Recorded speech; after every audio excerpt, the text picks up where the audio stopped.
Alors, je fais une petite mise en situation hein, pour cette intro de vidéo. Imaginons, toi, voilà, toi, moi, tu sais, on joue au foot, bon, niveau amateur, bon, tu as pu voir un peu pour moi. Imaginons que, voilà, tu joues un gros match, un derby contre la ville voisine, on va dire. Voilà, donc un derby très chaud. Tu es capitaine de cette équipe, voilà. Tu es capitaine, tu as un statut incroyable, bon, bref. Et l'entraîneur te sort et que ton équipe gagne la rencontre après. Mais gagne vraiment sans toi, quoi. Je veux dire, vraiment, voilà, ils n'ont pas eu besoin de toi. Est-ce que tu postes sur Insta une photo de toi, bon, pas trop content, et tu fais comprendre que tu boudes? Alors que ton équipe a gagné, hein, et que tu es capitaine, hein. Je te laisse répondre juste sous la vidéo, ça me fera plaisir. Ah, salam le monde, c'est Hakim Babossi, j'espère que vous allez bien, les amis. Évidemment, il faut qu'on débriefe ce classico qui... Ah, moi, je me suis régalé. Déjà, je me suis régalé, les frérots. Pourquoi? Parce que, franchement, honnêtement, c'était un match super agréable. C'est vrai que, je vais pas vous mentir, ça fait quelques classicos que je m'ennuie. Ça fait quelques classicos où, voilà, on sentait ça avait plus déjà la même ferveur qu'avant, parce qu'on va pas se mentir que déjà le PSG, voilà, hein, sans manquer de respect à l'OM, c'est la vérité, le PSG est vraiment à des années-lumière de l'OM, mais ça n'empêche pas qu'on a eu un très beau match, surtout Marseille qui est très très bien rentré dans la rencontre. J'ai vu un OM vraiment très conquérant, qui avait la dalle, voilà, dans l'impact, tout ça, et j'ai senti un PSG en mode diesel, qui a mis du temps un peu à démarrer. Notamment au début, on a eu une grosse possession de balle hein, de la part de l'OM, ce qui est vraiment étonnant depuis l'arrivée de Luis Enrique. Mais on a vu un PSG qui a géré vraiment la rencontre, qui s'est fait peur au début. Notamment, on aurait pu avoir un beau CSC de Danilo Pereira, et là, je t'avoue que là, ça aurait pu être un autre match, en vrai. Après, évidemment, le tournant, les frérots, on va pas se mentir, hein, c'est ce carton rouge. Est-ce qu'il y a carton rouge? Est-ce qu'il n'y a pas carton rouge? Moi, je l'ai trouvé très sévère, ce carton rouge. Après, Beraldo avait déjà un jaune. Est-ce que ça méritait pas un deuxième jaune et après rouge? Parce que là, si on regarde bien les images, l'arbitre met rouge direct. Donc du coup, pour lui, c'est synonyme de voilà, dernier défenseur, grosse faute. Alors qu'Aubameyang, il est bon, il a quand même la moitié d'un terrain à traverser et il est pas dans l'axe, hein, il est au bord de la touche. Donc bon, moi j'ai trouvé ça un peu cruel et un peu injuste. Donc ça reste à discuter évidemment en commentaire. Je vous laisse jouer là-dessus. Mais en plus d'ailleurs quand on voit les images après Aubameyang qui rigole avec Beraldo, tout ça et tout. Enfin voilà, même Aubameyang il n'était pas dans la demande d'un rouge ou quoi. Voilà, c'est vrai que ça a été vraiment une grosse surprise. Et dans la foulée, bah, en fait, j'ai limite vu à 10 hein, une équipe du PSG encore, encore plus forte. Donc peut-être que c'est un signe aussi de solidarité. On a vu un Zaïre Emery passer arrière gauche, Zaïre Emery qui a déjà très bien remplacé Hakimi sur le poste de latéral droit lors de la CAN. Donc pas étonnant qu'il ait pris ce relais en allant à gauche. Lucas Hernandez est du coup glissé dans l'axe. Lucas Hernandez qui peut évidemment aussi jouer dans l'axe. Voilà, donc moi j'ai trouvé en fait un PSG très très bon, très costaud. Et il faut aussi qu'on parle, parce que là on parlait un peu de cette première mi-temps, mais le raté de Dembélé quoi. Je sais pas si c'est un raté, je sais pas si... Mais le mec, comme j'ai dit dans la vidéo réaction avec le padré, il peut dribbler 8 terrains de foot, frère, et il ratera devant le but, quoi. C'est incroyable. Si ce mec-là avait un peu plus de justesse dans le dernier geste, mais les gars, je vous dis la vérité, hein, c'est 10 fois plus fort qu'un Mbappé. Et je vous le dis, hein, c'est pas parce que Mbappé il a un problème avec lui, on va en parler dans quelques instants, mais honnêtement, Dembélé, techniquement, mais il est trop fort. Les crochets qu'il fait, comment il arrive à sentir, tu vois, quand le défenseur... C'est trop, c'est trop. On a eu un peu un Lucas Moura épisode 2, hein, les gars. Honnêtement, s'il mettait ce but-là, c'était un des... Je veux dire, c'est dans le top 3 des buts des Classicos, les gars. Honnêtement. Il se met à côté du fameux but de Paoletta en lob, là. Même le Paoletta enroulé, déjà aussi. Enfin bref, c'est... Non, incroyable. Incroyable, incroyable, évidemment. Mais ouais, donc cette première mi-temps, Je me suis dit, bon, franchement, j'étais pas loin de me dire, vas-y, un match nul, je signe. Surtout quand il y a 0-0, t'es à 10, t'es à l'extérieur, le vélodrome il chauffe aussi. Tu te dis, en plus le terrain, pas facile aussi, très très gras. On a senti les joueurs ils glissaient tout le temps. C'était une galère, hein, ça se voyait.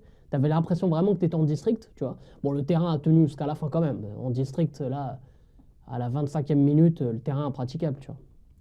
Mais voilà, donc après arrive la deuxième mi-temps, changement qui, mine de rien, on en a pas assez parlé, je trouve, sur les réseaux et tout, mais la sortie de Kolo Muani pour Kang In Lee, je trouvais Kang In Lee mais très très bon. Franchement, pareil, lui, à chaque fois qu'il fait des entrées, irréprochable. Donc je pense que c'était plus pour garder la balle, parce que le PSG avait beaucoup beaucoup de mal à garder la balle, et puis aussi pour pouvoir lancer Dembélé ou Mbappé en contre, notamment. Ce Kolo Muani, voilà, Kolo Muani, c'est déjà, on va dire, entre guillemets, dans le profil Mbappé, je veux dire, en profondeur, voilà. Mais donc Kolo Muani, en plus à 10, il n'aurait pas pu apporter ça. Et Kang In Lee, même dans le rôle défensif, va plus apporter qu'un Kolo Muani. Donc j'ai trouvé ce changement très juste et ça a apporté ses fruits.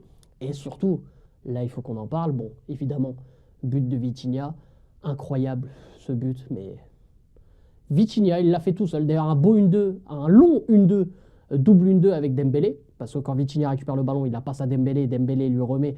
Vitinha continue sa course. Il la remet à Dembélé. Et Dembélé, on se dit, il va tirer, mais il va rater. Mais non, il fait la passe au dernier moment. Donc là, encore une fois, il a très bien, très très bien senti le coup. Et au final, les frérots, ça a fait que Vitinha ouvre la marque et Vitinha mérite même d'ouvrir la marque. Donc après ce but, honnêtement, les gars, après ce but, le PSG, pour moi, a roulé sur l'OM. L'OM a moins existé, mais marque un but. Les gars, là, on peut parler. Est-ce qu'il y a vraiment hors-jeu? Parce que moi, sur le moment, je me dis, ouais, il a l'air de gêner Donnarumma. Le joueur qui était hors-jeu, je ne sais plus c'était qui, je crois Luis Enrique, ou je ne sais plus. Hein. NDI, je ne sais plus qui gênait Donnarumma. Mais je dis, ouais, il a l'air d'y avoir hors-jeu. Après, est-ce que s'il n'y avait pas de joueur, Donnarumma l'aurait arrêté? Ça, les gars, c'est un autre débat. Ah, ça, c'est un autre débat. Donc, je peux comprendre les Marseillais soient frustrés par ça, comme les Parisiens, comme nous, hein, on est frustrés par ce rouge qui était un peu sévère, tu vois. Donc, j'ai envie de dire, c'est du 50-50. Et je pense surtout que l'arbitre a compensé. Moi, je pense que c'est surtout ça. Parce que si tu vas voir à la VAR, l'arbitre il regarde pendant 2 secondes, il se dit, ouais, Donnarumma, je pense, bon, il est légèrement gêné, mais il va jamais la chercher, la frappe. C'était Verretou qui avait marqué. Donc voilà. Il fallait que je le dise, je reste objectif quand même. Mais les gars, évidemment, le moment qu'il faut évoquer, c'est la sortie de Mbappé. Moi, sur le moment, je trouve que c'est pas un scandale. Mon père réagit, vous avez vu la vidéo réaction. Il se dit, ah ouais, pourquoi? Mais les gars, il y a des gros matchs après encore. Hein. La demi-finale de Coupe de France, contre Rennes, même si c'est à domicile, il va falloir la chercher, la qualif. Donc on aura besoin d'un Mbappé quand même dans ce match. Après, je pense que là, il fera souffler, mais il y a un match contre Clermont aussi, qui est quand même important pour confirmer et consolider notre première place. Et limite après, que faire tourner? Et après, c'est voilà. Après la Ligue 1, on fait jouer l'équipe B, on se concentre que sur la Ligue des Champions. Et en parlant de la Ligue des Champions, après, il y a la double confrontation face au Barça. Donc les gars, quand même, il faut gérer l'effectif. Et je trouve que Luis Enrique, là-dedans, il est très très bon. Parce que si on prend les coachs d'avant, Galtier, Pochettino et tout, ils n'arrivaient pas à gérer le turnover. Et on avait des joueurs émoussés, des joueurs qui voulaient jouer tous les matchs, mais physiquement, ils ne pouvaient pas reproduire les mêmes matchs. Donc ça, là-dessus, franchement, félicitations évidemment à Luis Enrique par rapport à ça. Et en plus de ça, il ne le paye pas, puisque derrière, il sort Mbappé pour Ramos. Ramos marque. Donc tu peux même pas parler. Mais qui de Bondy a décidé de poster sur Insta, voilà, une photo où il n'est pas content. Voilà, il n'est pas content. Enfin, une photo où il n'est pas content, je veux dire. Tu sais, c'est la photo où il sort, il enlève le brassard. Voilà, dos à la photo, avec son dos genre bien stock, t'as capté. Et avec la pluie, tu vois, c'est un film. Le bail, c'est un film. Non mais frérot, sérieusement, pourquoi tu postes pas la célébration avec Vitinha, où t'étais content? Ou je sais pas, ou même à Ramos, voilà. Tu vois le message que tu dégages, et t'es un capitaine, mec. Non, là, il m'a rendu ouf, mais t'es un capitaine, et toi, tu penses qu'à ta propre personne. Genre, c'est toi le club. Mais je crois même Zlatan, Même Cristiano Ronaldo, ils ont jamais fait ça. Ils ont jamais fait ça. C'est incroyable. Après, les gens ils vont dire, ouais, mais toi, t'es pas objectif avec Kylian. Mais les gars, ouvrez les yeux. Ouvrez juste les yeux. Vous trouvez ça normal pour vous? Alors oui, on peut ne pas être content de sortir. Ça, je suis complètement d'accord. Moi, je reproche pas à un joueur de ne pas être content de sortir ou de faire la gueule. Mais de poster sur Insta alors que tu as gagné un Classico 2-0, un match en plus, évidemment qui t'a attendu, parce que derrière, tu as des grosses échéances. Donc, c'est, on va dire le premier match, on va dire, sur une liste. Voilà, bon, tu as capté ce que je veux dire sur la période qui arrive.